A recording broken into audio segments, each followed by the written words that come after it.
Hey everybody, welcome back to the Optometry Money Podcast, where we're helping ODs all over the country make better and better decisions around their money, their careers, and their practices. I'm your host, Evon Mendrin, certified financial planner practitioner and owner of Optometry Wealth Advisors, an independent financial planning firm just for optometrists nationwide. And thank you so much for listening. Really appreciate your time and your attention today.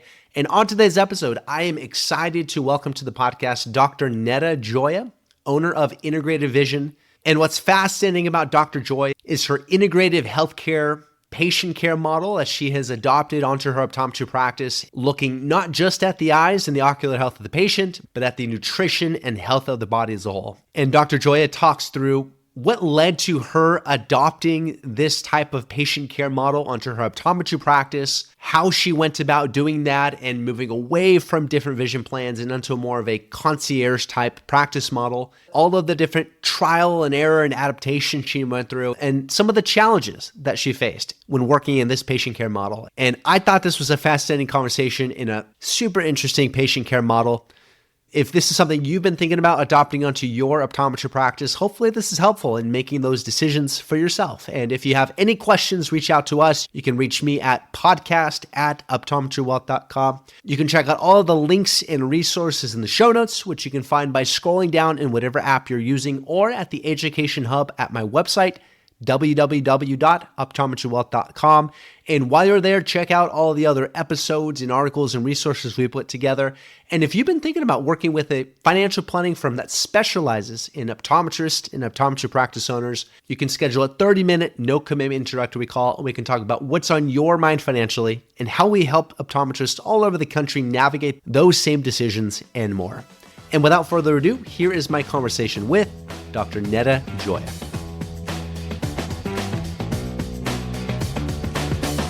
And welcome back to the Optometry Money Podcast. I am your host, Evon Mendrin, and I am very excited to have onto the podcast Dr. Neda Gioia. Dr. Gioia, thank you so much for coming on. Thank you so much, Evon. It's really cool that you're highlighting this subject matter today, and I'm really excited to be a part of it. I'm excited to talk with you because you have to what I've seen, a really unique way of creating a patient experience and creating a model of patient care that's very holistic, that's looking at not just the eyes, but the whole body. And so I'm excited to dive in and learn more about what you're doing. Before we dive into that fun stuff, I'd love to hear just a little bit about your background. Sure. What got you into optometry? So I'm not going to give you the classic answer of I loved eyes and I wanted to go into eye care. It was my passion. It actually was more through work. Okay. When I was younger, I always wanted to go into healthcare, and I actually worked my way into optometry. I first worked for a dentist in high school. Then I was thinking about dermatology, and I got referred to a local optometrist to work for, and I enjoyed the patient care, but I also enjoyed the retail aspect, which we don't really talk about too much in optometry in terms of enjoying both the medical side and the sales side. So what ended up happening was I had a retail background as well, and that really clicked with optometry. So I kept with it, and I just kept going and became an optometrist, and it was great. Interesting. Yeah, there is definitely a unique blend of retail and medical within optometry that you don't really see in other healthcare fields. It's always interesting to hear sort of the story of why someone gets into optometry. Sometimes it's just they liked it more than the dentist. And it was as simple as that, Sometimes it's just the childhood experiences that got them in that direction. But I appreciate you sharing that. And then what eventually led to you cold starting your current practice, Integrative Vision? So the cold practice was kind of where it naturally went to. I worked in 30 plus offices spanning 3-4 states. I had a very rich associate level and practice kind of collaborative experience, whether it was in the retail side, corporate, private sector. And then all those years, I've always wanted my own practice. So when I got that opportunity and settled in New Jersey, I took that opportunity and truly just said the best way for me to really inject all of my uniqueness as well as all my experiences is by cold start. And that's really where you can be the most creative, I feel. There's no rules that are, predating your start. And I enjoyed really getting everything under my watch that was created by me, whether it was mistakes that I made, which I feel like those are the best things because you learn from that, or successful protocols or marketing strategies that I, was able to execute. That's fascinating. It's very often when you ask that question to someone, it's very often about the freedom. It's, we talk a lot about, for me especially, we talk a lot about the financial aspects of the business and how that impacts an optometrist and their family. But it's also a lot about the freedom of the ability to build the patient care and to build the business in the way that you want, right? You mentioned there's no rules from what came before, right? You're not purchasing a practice and taking on all of whatever was going on in that practice before you.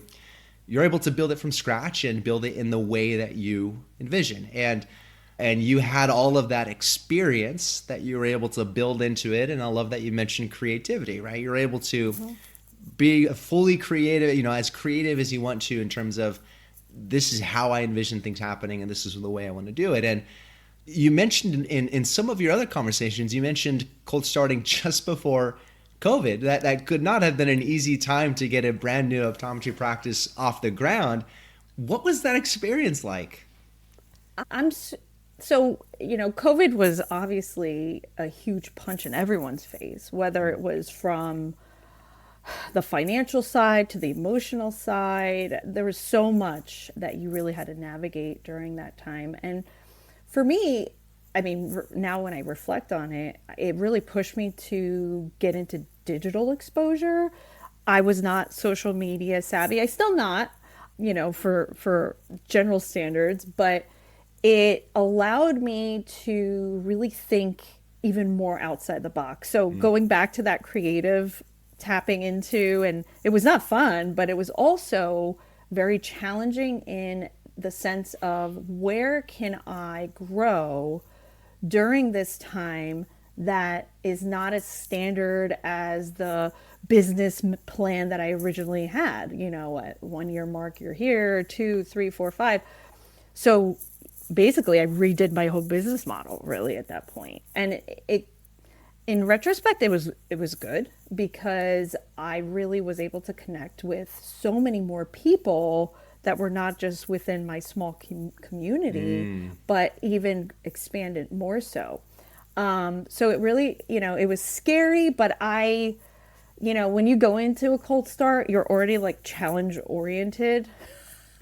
So I'm always not afraid of the challenge. So it was difficult, but I navigated through it. Yeah, it's interesting. Those times of, I don't know, crisis is maybe a strong word, but those times of difficulty definitely make you think outside the box and say, okay, how can we improve in ways that maybe we've not thought about before? And even just in my own business, I went through COVID and kind of learned a lot of those similar things. Okay, what can we do differently, knowing how the world has changed? Knowing how most people are more comfortable online, most people are more comfortable looking at things through the lens of the internet. So there's definitely a lot you can take away from those. And tell me a little bit about integrative health. What is that? How is that different from traditional eye care or other specialties? Tell us about that.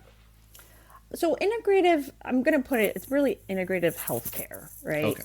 Because that's the full scope of looking at it. And then eye care is a part of that. So integrative health is really where you practice addressing root cause of dysfunction versus treating symptomology.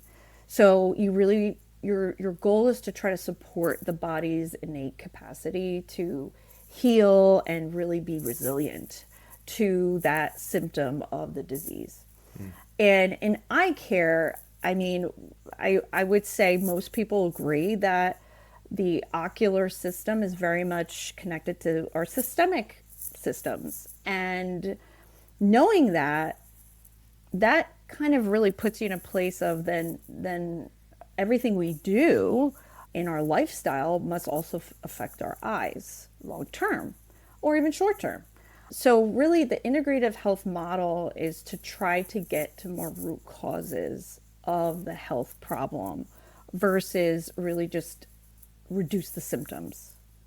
Now in eye care, because there's really no, I would say, no black and white definition of that, it comes down to how comfortable the practitioner is. And that really comes down to your education, what you've been exposed to already in that space, and if you have advanced education within that space, or if you have a collaborative office where you have other practitioners that do understand that type of model. So yeah, it's more of the healthcare role versus the eye care role. I always try to make it more general because it's connecting things that you would never connect in a standard, strict allopathic care approach. And I feel like it might be easy to sort of segment that as someone, some other healthcare professional's job rather than including that into an optometry practice. So what led you to then incorporate that style of patient care into your own business? What led you to that? Everything I do career-wise after the age of, I'm not going to give you my current age, but at 31, I had a massive healthcare crisis. And, going back to, sometimes the bad things lead you to good things that you have never planned. After navigating classic allopathic healthcare and really not getting anywhere with it, I was exposed to the functional medicine and integrative healthcare model personally. That success, and I felt much better. That success led me to being thirsty for more, and also thinking, I'm in the healthcare field, I'm treating patients. Am I doing everything I can? Is there more? Is it just because maybe I didn't learn about it in optometry school? Are there more ways that I can start teaching these patients ways to mitigate disease? And that was the spark. So after that crisis and everything I went through, it's kind of like my, long-term lifetime mission of being able to incorporate that mindset and that approach into my classical training. I didn't want to get rid of optometry, right? But it's almost like when you see the light, you can't even think the same anymore. And so the emotional and I'm going to call it a little bit spiritual, alongside the foundational education of being, touched by this type of healthcare system, then just gave me the motivation and the courage to really test whatever I could test within the space of eye care. Because at that point, I was very comfortable in the standard primary care practice of optometry. As you said, I've had my experience pretty full. It was just now, where can I start injecting my new knowledge? And that's where I started going back to school. And I'm still in school. I'm always in school to continuously push the limits and expand that way of thinking. And I knew if I don't integrate it and I, don't try to figure out a way to make this blended, then I'm never going to be happy with my career path. So it'll always feel something missing. That's fascinating. Your own experience personally led you to learn more and more. And through that learning, you had realized, I can't not offer this to my patients. You've seen the light. It sounds like you've had this sort of aha moment, and you couldn't not offer it to your own patients, it sounds like. And how do you even begin to start to integrate that into an optometry practice? Like where does that start? Luckily, because during my education, I was working. I didn't take off. I was working and educating at the same time within different practices. It wasn't my personal practice yet. I started dabbling. That's really how I just started dabbling. A patient that I knew was probably deficient in vitamin D, for example, as simple as that. I would start asking some questions. And this was in a very classic standard primary care optometry practice. And instead of, thinking that it's like taking too long, I would find ways to have that conversation. Maybe we're not, talking about XYZ. Now we're talking about some mitigating factors of health, improving your health, etc. And what I started feeling was, and the response started to become it was just so good. It felt so good because patients would start commenting on, wow, I never knew that was something that's connected to eye health, or I didn't even know that existed, or thank you so much for commenting on this. I always wondered what the real reason was for perhaps XYZ symptoms. Or I've had so much issues with my gut health and no one's really asked me questions. I just kind of deal with it.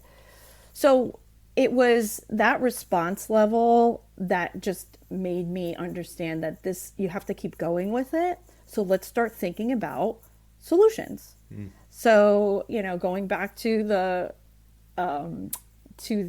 cold practice mindset, I just started thinking of solutions. How am I going to blend the models? How am I going to start micro dosing these questions and start creating these little pockets of protocols and it just kind of built. And by the time I started my own practice, I was already doing some things. And then I just started creating service routes for patients that wanted more. And I was taking insurance at the time, lots of insurance, and blending it with insurance and understanding that insurance model doesn't really support some of these ways of giving patients more education in nutrition or lifestyle medicine. So it was a challenge again, but a good challenge because I was again a creator. It sounds like healthy amounts of trial and error. Starting small love trial and error. And seeing what works and then adapting as you go. And so what is the patient experience like now? As you kind of go through that, what does that look like for a patient coming into your practice and going through that? So again, going back to the pivot, I'm like the master of pivoting. My current patient model is very different than when I started the cold start. So, which again is, I like that because it creates growth in the way I'm managing my practice. So there's part A, and now I'm at, like, let's just say in the middle of the alphabet, and I want to get to Z at some point, right? But I would say right now I'm very shifted. I'm 100% concierge. Like, I don't take any insurance. It's one-on-one only. I've reduced my clinical in-person time. I think that's not as applicable to probably your audience versus what I did in the beginning. So in the beginning, the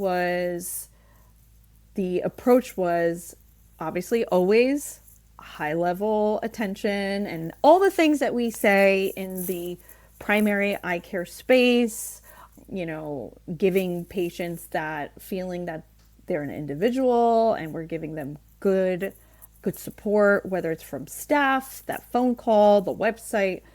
But in terms of the integrative model, the biggest start point was educating the staff regarding our additional services to the insurance model. So the primary insurance model, again, depends on your demographic. Obviously, everybody works different states, different areas, but whatever that insurance model was, then offering these add-on services where a patient can navigate a higher level of education in nutrition, lifestyle, supplements, whatever that protocol would be needed for their concerns. And adding that into the schedule. So it was really trying to create a service-based add-on system where we were able to still use the patient's insurance, but also give them this very valuable extra time. And that's really where that was the biggest system change that I did. And the first thing is the questions. It's really the questions that you ask. The type of questions we asked were outside of the standard ocular, complaints, etc., is lifestyle questions, simple ones, not going too invasive, and offering these services with some good transcripts and teaching the staff how to approach it and getting patients on board for it. And also then once they were on board, going through the new service, what ended up happening? They're telling a friend. They're telling a family member. So it improved referrals. So it sounds like there's been this evolution. I mean, you enjoy the trial and error of starting something and watching it and improving it. And initially, it sounds like you took insurances, at least vision plans, medical insurances, perhaps, and now have shifted over to this more non-insurance concierge type service, which is interesting. There, if you are in any of the online groups around optometry, inevitably there's going to be questions around should I or should I not take vision plans, with a whole range of opinions of what that person should do. And at the end of the day, it does seem like it really just comes down to what is your practice going to be like? Who are you serving? What is your scope of care? And then you back into the required relationships you need to have, if we're going to call vision plan a relationship. Then you can back into the required relationships you need to have. But starting with, okay, what is your vision for the practice and who are you serving and what are you providing to them? And you nailed that. You started with what are you providing for who? And then you decided to remove the things that were unnecessary for that or didn't contribute to that. And is that additional, more holistic type service, is that still an add-on to the primary eye care model, or is it more integrated where every patient now receives sort of the full bundle? Majority, so no, I have my patients that just like me as an optometrist. Gotcha. Okay. And that I still always have, let's just say, an elevated conversation about whole body health. It just is autopilot for me. But I have, because of my education in so much in optics and, I've navigated some great solutions, and I do have those very loyal patients that are just my standard eye care patients. And some of my patients are already within the integrative space. And they have a very high level functional medicine practitioner that I probably personally know. And they just want an eye doctor that understands when they give them their list of medication and supplements that they're not in shock. So that's the one biggest thing is I did keep my standard eye care services. I still have the add-on model. Absolutely. I actually find it great because it kind of like makes my practice stand out. And I also have very full scope, full on nutrition workups as well. And that's a third part of my practice. So no, I don't see myself taking it away. I think standard practices, I think what's good about this type of version is that you don't force everyone to do it. Yeah. But you give them the option. And what if, one year they can't afford it, and it's okay. You may, touch up on things, but they don't need that whole comprehensive extra time. But the fact that it's there is approachable, and it allows that higher level communication, and again, makes your practice stand out. And you don't have to dump primary eye care. Yeah. And that was one of the other things that I did with my practice. The goal was not for everything to be under my watch. It was kind of thinking critically, can this replicate in other practices? Can this happen within a practice that has like 10 practitioners, higher volume, yes. And that was the goal of this. Is there a way that this can be blended, not just the way I make it? Of course, I'm in this like creative, artistic kind of pivot constantly, but is there a way that this can be used within other facilities? And that's the impact factor that I always wanted with my own practice. It wasn't just my personal practice and success and all of those things. It was, how can I increase the number of doctors that do this? Gotcha. And long term impact a much higher number of patients, right?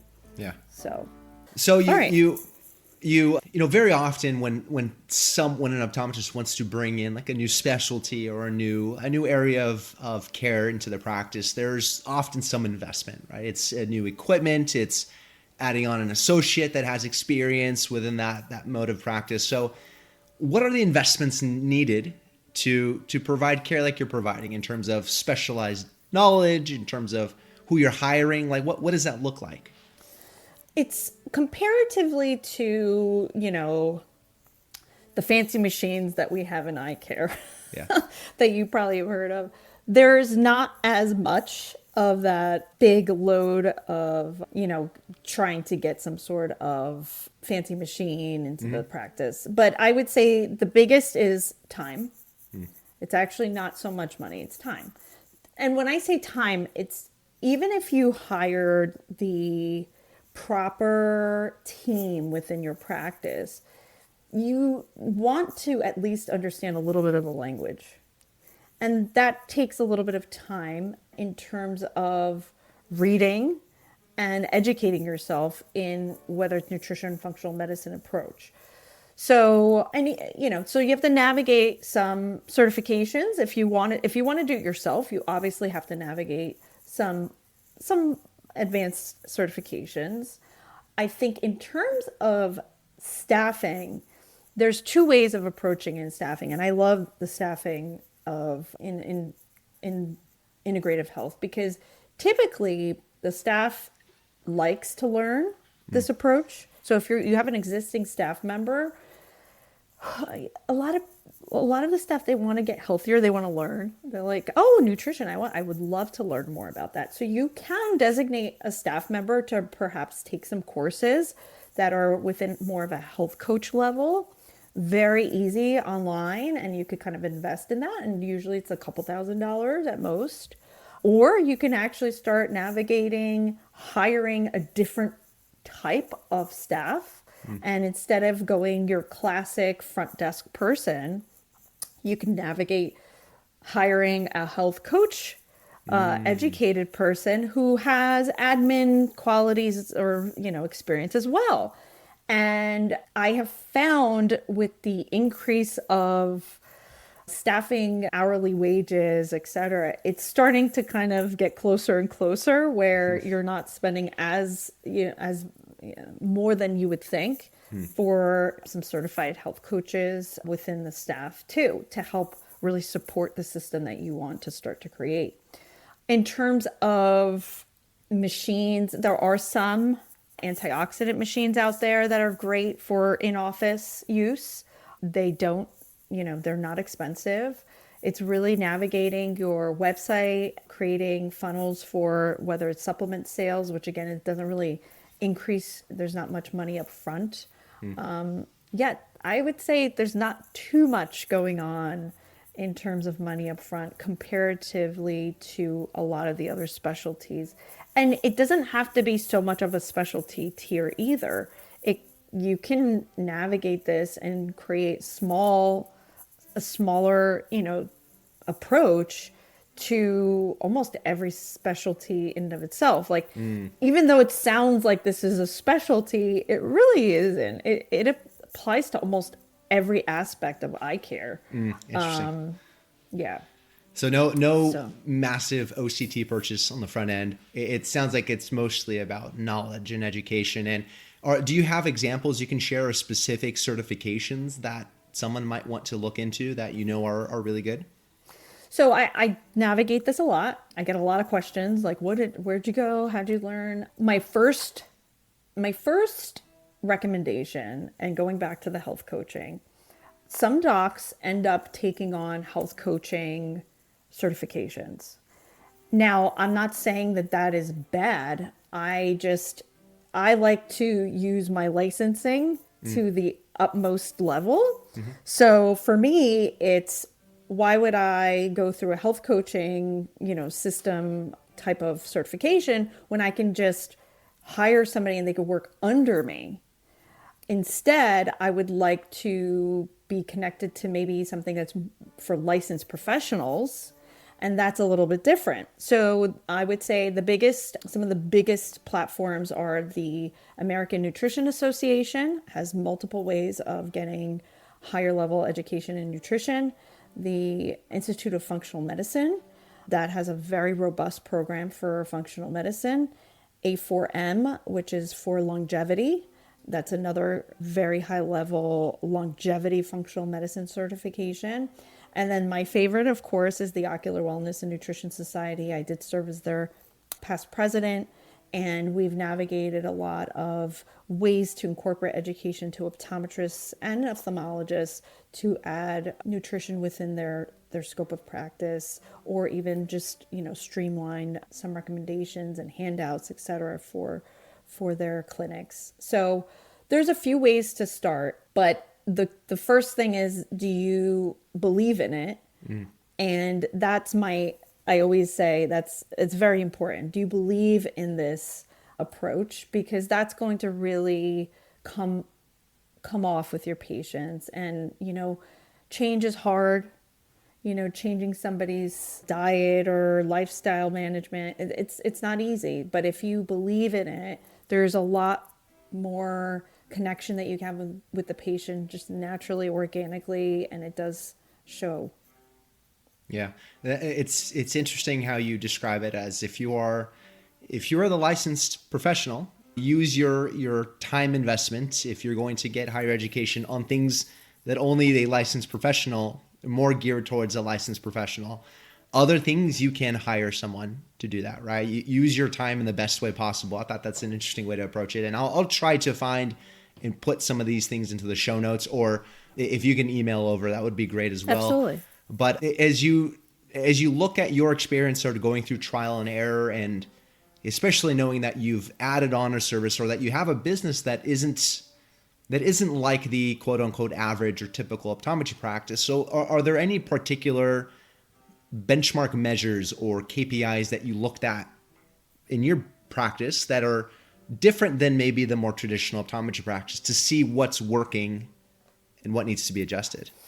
Well, one classic thing is just your percentage of people upgrading, who's actually, how many numbers are you getting per month with these additional services? Oh, okay. Uh-huh. So that's a very simple benchmark. Yeah.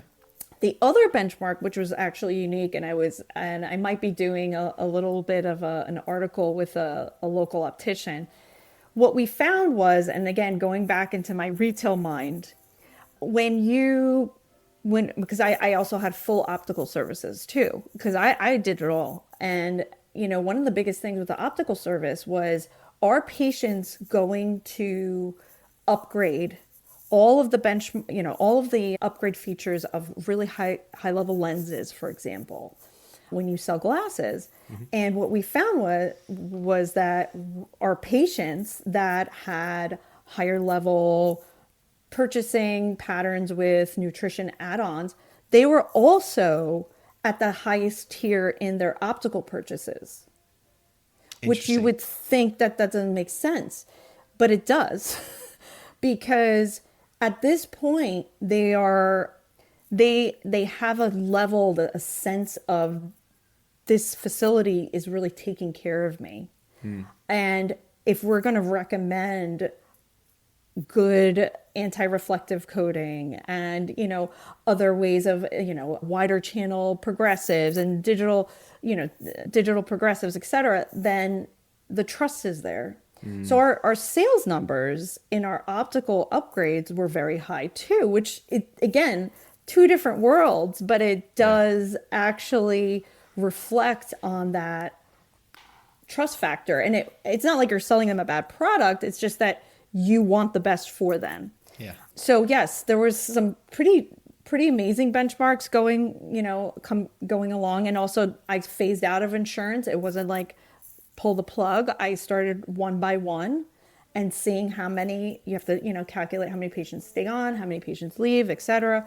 And it did what it had to do for us to continue the practice the way that I thought was good. And yeah.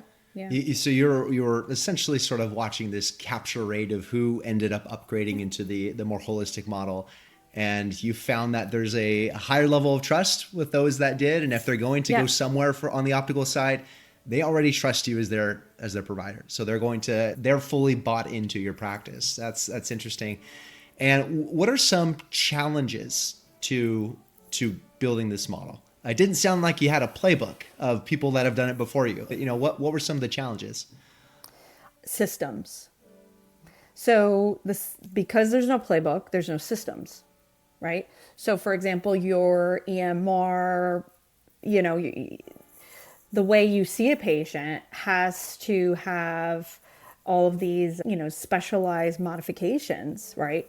Or EMR, there wasn't a place to put XYZ. So I actually had to integrate a second AMR for the level that I'm doing because it didn't, the standard optical AMR didn't have that.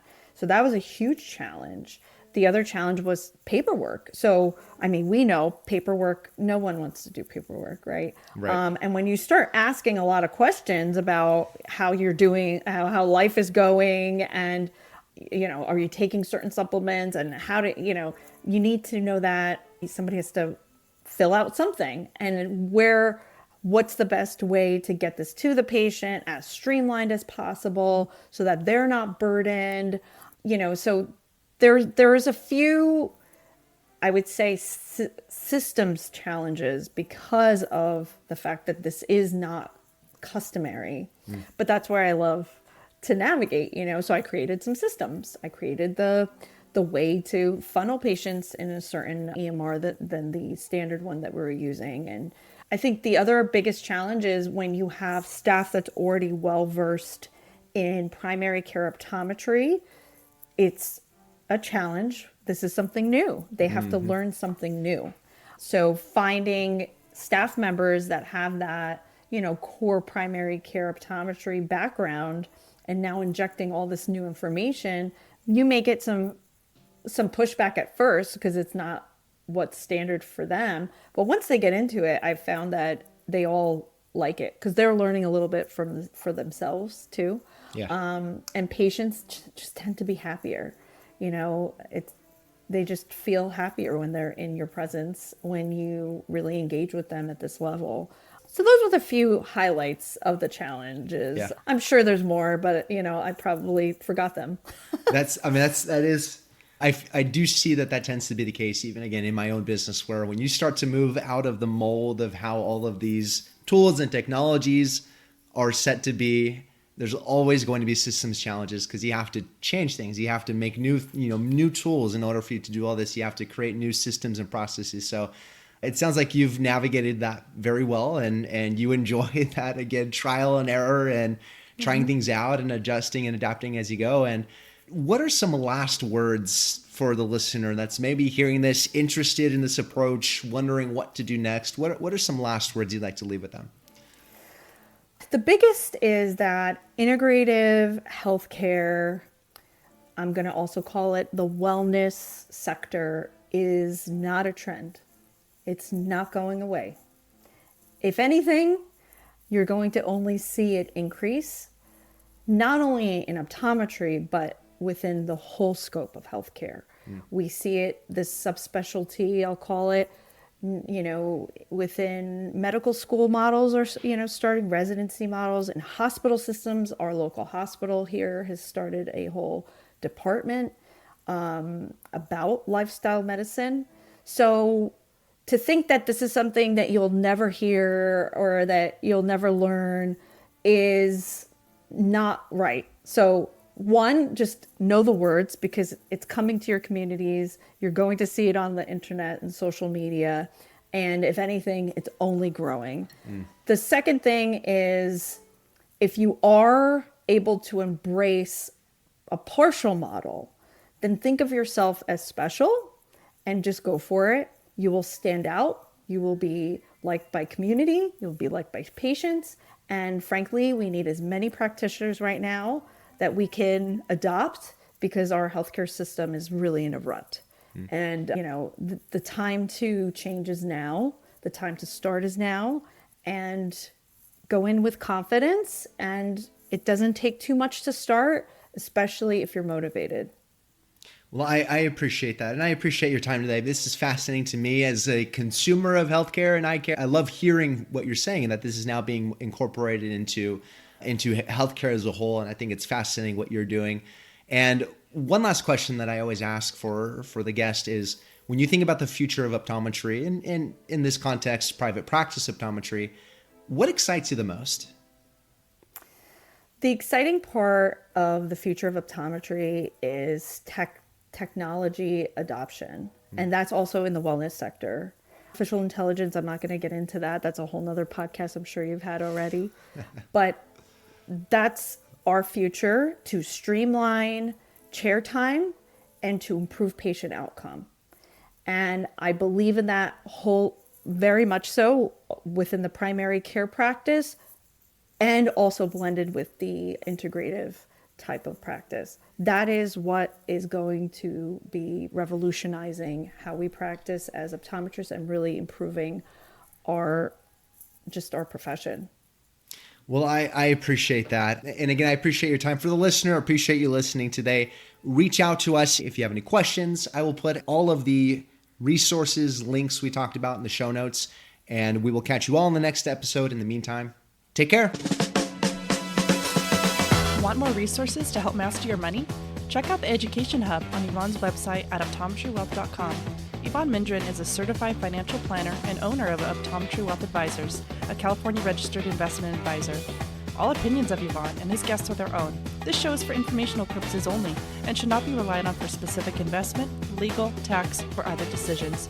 Clients of OWA may own securities mentioned on this show.